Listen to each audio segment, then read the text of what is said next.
الحمدللہ رب العالمین والصلاة والسلام علی النبی الامین اما بعد۔ آج ہم انشاءاللہ بات کریں گے عقیدے کے کتب کے متعلق۔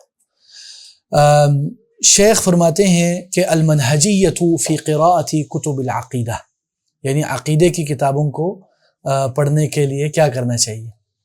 تو شیخ فرماتے ہیں کتب الاعتقاد عند السلف قسمین، سلف کے ہاں اعتقاد کے جو کتابیں وہ دو قسم کے، ایک ہے اجمالی اعتقادی کتابیں، وہ کتابیں جس میں اجمالاً جنرلی اسپیکنگ یعنی ایک یعنی موٹی موٹی باتیں، بڑی بڑی تھوڑی سی باتیں، بس تفصیلات میں نہیں۔ دوسری جو ہے کتب المفصلہ فی مسائل کل مسائل من مسائل العقیدہ، یعنی ہر مسئلہ اعتقادی، ہر مسئلے کو اس کتاب نے ٹچ کیا اور اس کے متعلق بات کی ہے، تو اس میں یہ ہے۔ تو سب سے پہلے شیخ فرماتے ہیں اس میں میتھڈولوجی کیا ہے طریقہ کار، منہجیت کیا ہے۔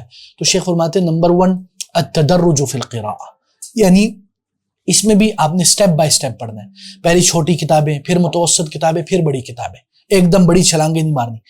دوسرا جو طریقہ ہے وہ کیا ہے، للرجوع فی مسئلہ، وہ بولتے ہیں کہ اگر آپ نے کسی ایک اسپیسیفک مسئلے میں یعنی کوئی مطول کتاب پڑھنی ہے تو پھر کیا کریں گے، آپ اس میں بڑی چیز کو پڑھ لیں گے۔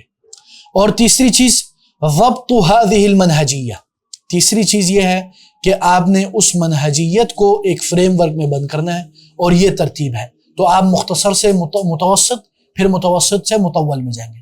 چوتھی چیز من خلال تلك المنہجیہ یعرف الطالب مسائل المتقدمین، اور اس طریقے سے وہ یہ جان لے گا کہ متقدمین کا منہج کیا ہے، کہ وہ مختصرات بتائے گا، جیسے کہ شیخ الاسلام ابن تیمیہ، ابن قیم، ابن ائمہ دعوہ، تو یہ سارے طریقہ کار سے وہ گزرے گا۔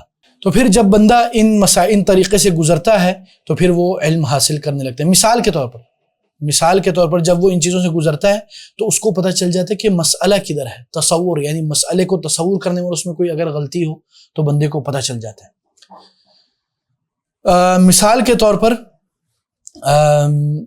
ما ورد في كتب أهل السنة المتقدمين من الطعن والكلام على أبي حنيفة رحمه الله ورفع درجته في الجنة، فلو نظر أحد في كتب أهل السنة المتأخرين لوجدهم هجروا هذا الكلام وتركوه، یعنی بول رہے کہ اگر آپ متقدمین کی کتب سنہ میں دیکھیں گے عقیدے کی، تو اس میں آپ کو امام ابو حنیفہ کے اوپر طعن اور کلام ملے گا کچھ نہ کچھ، لیکن اگر آپ متاخرین کی کتب العقیدہ میں دیکھیں گے تو اس میں آپ دیکھیں گے انہوں نے اس پہ کلام نہیں کیا۔ اسی طرح شیخ الاسلام ابن تیمیہ کے کتابوں میں بھی آپ کو کہیں نہیں ملے گا کہ انہوں نے امام ابو حنیفہ کے متعلق کوئی ایسی بات کہی ہو جس میں مذمت ہو، یا اس میں کوئی یعنی ایسی بات ہو۔ تو اس کا کیا مطلب ہے؟ اس کا مطلب ہے شیخ فرماتے ہیں لأن تلك الفتوى كان لها وقتها وظروفها، کیونکہ اس وقت جو یہ فتویٰ دیا گیا تھا اس کے اپنے ظروف، اپنے یعنی وہ ابن الوقت یعنی اس وقت کے مسائل میں سے تھا، اس لیے آپ دیکھتے ہیں کہ متاخرین کی کتابوں میں یہ نہیں ملتا۔ بلکہ امام ابو حنیفہ کے دفاع میں کہہ لیں یا ائمہ اعظام کے اختلاف کے متعلق شیخ الاسلام ابن تیمیہ نے بڑی بہترین کتاب لکھی ہے، رفع الملام عن الائمہ الاعلام، ٹھیک ہے جی، یعنی ائمہ اعلام سے ملامت کو ہٹانا۔ شیخ فرماتے ہیں من این یأتی الخلل فی من یقرأ الکتب المتقدمہ قبل قراءة الکتب المتأخرہ۔ شیخ فرماتے ہیں کہ یعنی شیخ سے پوچھا جاتا ہے کہ کدھر سے خلل پیدا ہوتی ہے جو بندہ متقدمین کی کتب پڑھتا ہے متاخرین کی کتب سے پہلے۔ تو شیخ فرماتے ہیں کیونکہ سلف کے اقوال، سلف کے جو متقدمین کی جو کتابیں، ان کے ایک احوال ہیں، ان کی ایک سینیریوز ہیں، ان کے ایک سیاق و سباق ہے، ان کا ایک انوائرمنٹ ہے۔ تو جب تک آپ اس چیزوں کو نہیں سمجھیں گے تو آپ اس زمانے کے متعلق، اس زمانے کے فتنے اور مذاہب اور اقوال، تو پھر آپ کیا کریں گے، آپ یعنی بعد میں جا کے اس میں خلل پیدا ہوگا۔ اسی لیے شیخ الاسلام ابن تیمیہ نے یعنی فَتَرَكَ ذَلِكَ الْكَلَامِ عَلِمْنَا أَنَّهُ تَرَكَهُ لِسَبَبٍ وَمَنْهَجٍ يَسِيرُ عَلَيْهِ، اور جب ابن تیمیہ نے اس کے اوپر کلام چھوڑ دیا تو اس سے ہمیں پتہ چلا کہ یہ کسی نہ کسی وجہ سے چھوڑی ہے اور اس کی کوئی نہ کوئی منہج ہے، ٹھیک ہے جی۔ اسی لیے شیخ صالح آل شیخ فرماتے کہ اسی لیے جب بعض ائمہ الدعوہ النجدیہ نے کتاب السنہ، جو امام احمد بن حنبل رحمہ اللہ کی کتاب ہے، اس کو جب چھاپا تو اس میں پورا ایک باب جو امام ابو حنیفہ کی مذمت پر تھا اس کو انہوں نے ہٹا دیا، اور اس میں انہوں نے کوئی باعث، کوئی حرج نہیں جانا۔ هل انتزاعهم هذا ليس من اداء الامانه العلميه، یعنی وہ بولتے کہ یہ جو انہوں نے نکالا کیا یہ امانت علمیہ کے خلاف نہیں ہے، بلکہ شیخ فرماتے بل ہی امانت، کیونکہ شیخ فرماتے امانت یہ ہے کہ ہم صرف مؤلفات کو قبول نہ کر لیں جیسے کہ وہ ہے، بلکہ امانت یہ ہے کہ ہم بقاء الامہ علی وحدتها فی العقیدۃ والمحبہ، یعنی ہم امت کی حفاظت کریں عقیدت اور محبت اور مودت میں. تو اس سے ہمیں پتہ چلتا ہے کہ ان چیزوں کا خیال رکھنا چاہیے. شیخ فرماتے ہیں کہ اب یہ جو مرتبہ ہے، پانچواں مرتبہ، پانچواں لیول، وہ آخری منتہا طلاب کے لیے وہ کیا ہے؟ وہ یہ ہے کہ اب وہ جا کے جن کے اوپر رد کیا ہے سلف نے ان کے اقوال کو پڑھنا، ورنہ اس جس کے اوپر رد کیا گیا ہے اس رد کو پڑھنے سے پہلے آپ مردود علیہ، جس کے اوپر رد کیا گیا اس کو نہیں پڑھنا چاہیے شروع میں. بعد میں جب بندہ ماشاءاللہ علم کا سمندر بن جائے، پہاڑ بن جائے، پھر وہ جا کے اس کو پڑھ سکتا ہے. اب سوال پیدا ہوتا ہے شیخ عقیدے کی تو آپ نے باتیں کر لی، اب ہمیں حدیث کا بھی تو بتائیں.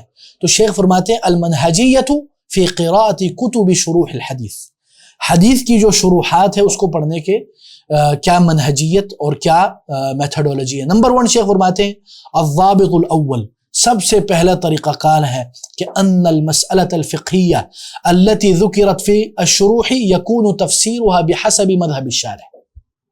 جو فقہی مسائل ہیں اس میں آپ جو شارح ہے، جو شرح لکھنے والا ہے، اس کے مذہب کو پڑھیں، اس کے مصطلحات کو پڑھیں، اس نے یہ مسئلہ کیسے تصور کیا. تو یہ بہت ہی ضروری ہے کہ آپ مسئلہ شرح پڑھنے سے پہلے جو شارح ہے اس کا مذہب، اس کو جانیں، دا آتھر. ٹھیک ہے نا؟ اچھا جی، دوسرا جو مسئلہ ہے، ایک اور منہجی مسئلہ جو میتھڈولوجیکل ہے، وہ یہ ہے کہ اگر آپ نے فقہ کا ایک مسئلہ جاننا ہے تو آپ ڈائریکٹ شروحات الحدیث میں نہیں جائیں گے. شیخ یہ فرما رہے ہیں، دیکھیں میں آپ کو ایک کتاب پڑھا رہا ہوں تو ادھر سے میں آپ کو شیخ کی بات نقل کر رہا ہوں، ضروری نہیں کہ میں متفق ہوں یا نہ ہوں، وہ ابھی وہ مرحلہ نہیں آیا پڑھانے میں، کیونکہ ابھی ہمارا ایک طریقہ کار ہے اس کے اوپر ہم چل رہے ہیں. تو شیخ فرما رہے ہیں کہ طالب علم کو چاہیے کہ وہ ڈائریکٹ شروحات الحدیث سے فقہ اور سمجھنے کے لیے وہ نہ پڑھے، پہلے وہ تصور المسئلہ، مسئلے کو سمجھنے کے لیے وہ فقہ کی کتاب کو پڑھے، پھر جا کے شرح الحدیث پڑھے. شیخ یہ فرماتے ہیں، شیخ کا یہ کہنا ہے. اور شیخ فرماتے ہیں کہ آپ اس کے لیے پھر کتب الفقہ میں دیکھیں گے، اور پھر جا کے آپ کتب الحدیث میں اگر آپ دیکھنا چاہیں پھر جا کے دیکھ سکتے ہیں، اگر آپ تصور المسئلہ کے لیے یعنی مسئلے کو سمجھنے کے لیے جاننا چاہتے ہیں، کیونکہ فقہ میں زیادہ کھول کے بات کی جاتی ہے یا اس میں مزید اس میں مسائل کا ذکر ہوتا ہے. دوسری بات جو شیخ نے فرمائی، دوسرا ضابطہ، دوسرا رول، وہ یہ ہے کہ شیخ فرماتے ہیں جو شروحات الحدیث میں جو کتاب ہے ان میں سے بعض ایسی ہوتی ہے تأصیلی شروحات الحدیث، وہ شروحات الحدیث جس میں گفتگو تأصیلی کی گئی ہے، بنیادی کی گئی ہے. مثال کے طور پر کتاب جامع العلوم والحکم للحافظ ابن رجب الحنبلی، یعنی جامع العلوم والحکم جو کتاب ہے جس کے مؤلف کون ہے؟ ابن رجب الحنبلی. یہ شرح ہے 40 نوویہ کی. ٹھیک ہے نا؟ تو یہ مسئلہ یہ کتاب تصویر المسئلہ کے لیے بھی اچھا ہے، اور تأصیلات، فنڈامنٹل فاؤنڈیشنل گفتگو کے لیے بھی، تأصیلی گفتگو کے لیے بھی. دوسری جو ہے کچھ کتابیں ایسی ہوتی ہیں شروحات الحدیث میں جو مجتہدین کے لیے، جو پہنچے ہوئے لوگوں کے لیے، جو ایک انداز میں علم کی گہرائیوں میں پہنچ چکے ہیں. تو ان میں سے مثال کے طور پر شرح الحدیث میں فتح الباری. فتح الباری یہ مجتہدین کے لیے، کیوں؟ اس میں اختلافات کا ذکر ہوتا ہے، اس میں مختلف دلائل کا ذکر ہوتا ہے، اس میں ماشاءاللہ یعنی عبارہ عالیہ، یعنی بڑی جو الفاظ کی گہرائی بھی ہوتی ہے اور گہرائی بھی ہوتی ہے. تو یہ اس لیے جو بندہ یہ کہتا ہے نا کہ حافظ ابن حجر فقیہ نہیں تھے، وہ غلطی کرتا ہے، اس کو علم نہیں ہے حافظ ابن حجر کی فقاہت کا. اس کو جاننے کے لیے فتح الباری پڑھیں، ان کے عبارات، ان کی الفاظ کا چناؤ کس ہائی لیول کا ہے وہ پڑھیں گے تو پتہ چلے گا. لیکن اس کے پڑھنے کے لیول تک پہنچنے کے لیے آپ کو علم چاہیے. اچھا جی، اسی طرح شیخ فرماتے ہیں ایک اور فائدہ یعنی جانبیہ، وہ بولتے ہیں کہ جو شروحات الحدیث میں آپ نے یہ ذہن میں رکھنا ہے کہ وہ آج کل کی کتب کی طرح نہیں ہے، اس زمانے میں جو لکھی گئی کہ اس کی جو مصادر ہے، حاشیہ ہے، وہ ایگزیکٹلی ویسے ہی ہوتے ہیں جیسے کہ وہ ہوتا ہے. اچھا جی، اسی طرح شیخ فرماتے ہیں تیسرا فاؤنڈیشنل گفتگو یعنی ضابطہ فریم ورک آف شروحات الحدیث، حدیث کی شرح کے متعلق شیخ فرماتے ہیں کہ ضروری نہیں کہ ہر شرح حدیث کی جو کتاب ہے وہ ہر فن کا ماہر ہو. ٹھیک ہے، مثال کے طور پر کوئی شارح الحدیث ایک حدیث کی کتاب کی شرح لکھتا ہے، کچھ ضروری نہیں کہ وہ لغت کا ماہر ہو، یا ضروری نہیں کہ وہ مثال کے طور پر فرائض کا ماہر ہو، ضروری نہیں. ٹھیک ہے نا جی. مثال کے طور پر یا اصول الفقہ کا ماہر ہو. مثال کے طور پر شیخ فرماتے ہیں کہ مثلا اگر آپ نے نیل الاوطار میں اگر آپ نے نظر گزرائی، جو فقہ مقارن یا حدیث کی ایک اعلیٰ کتاب ہے شروحات الحدیث کی، تو اس میں آپ دیکھیں گے وہ اصول الفقہ کی جو مسائل و مباحث پہ بات نہیں کرتے. کیونکہ وہ فرماتے ہیں کہ تو مثلا آپ دیکھیں گے کہ وہ اصول الفقہ پہ کبھی بات کرتے ہیں تفصیلی، کبھی نہیں کرتے. تو اس سے آپ کو پتہ چلتا ہے کہ ضروری نہیں کہ بندہ ہر فن میں ماہر ہو. ٹھیک ہے جی. اچھا جی، اسی طرح الضابط الرابع، تو چوتھی جو ضابطہ یا چوتھا جو قاعدہ ہے شروحات الحدیث میں، شیخ فرماتے بہت کم ایسا ہوتا ہے کہ شروحات الحدیث کی جو کتابیں ہیں اس میں عقیدے کی چند باریک غلطیاں نہ ہو. یعنی sometime there are minor issues of creed and عقیدہ in the book of شروحات الحدیث. اس کی یعنی وجہ کیا ہے؟ اس کی وجہ یہ ہے کہ شیخ نے اس کی چند وجوہات بیان کی کہ ان کو عقیدے کی یا ان چیزوں میں یا اس وقت کے جو ماحول، اسی طرح مثلا بعض شروحات الحدیث میں کتب میں حضرت معاویہ رضی اللہ عنہ کے اوپر لعن طعن کیا گیا.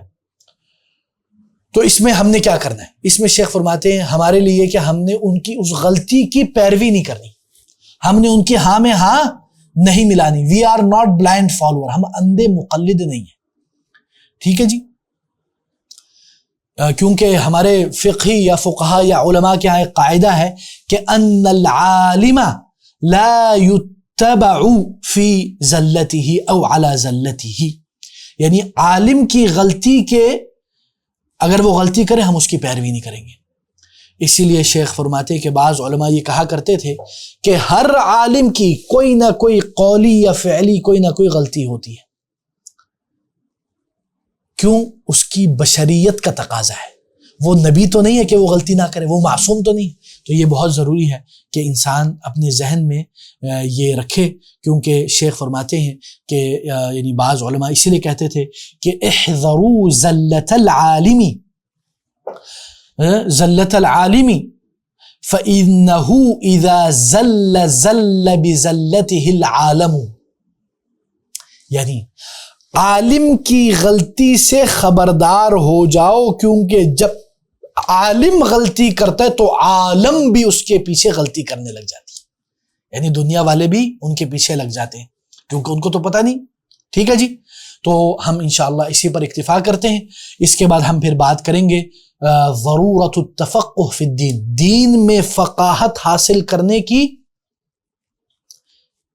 ضرورت کیوں ہے.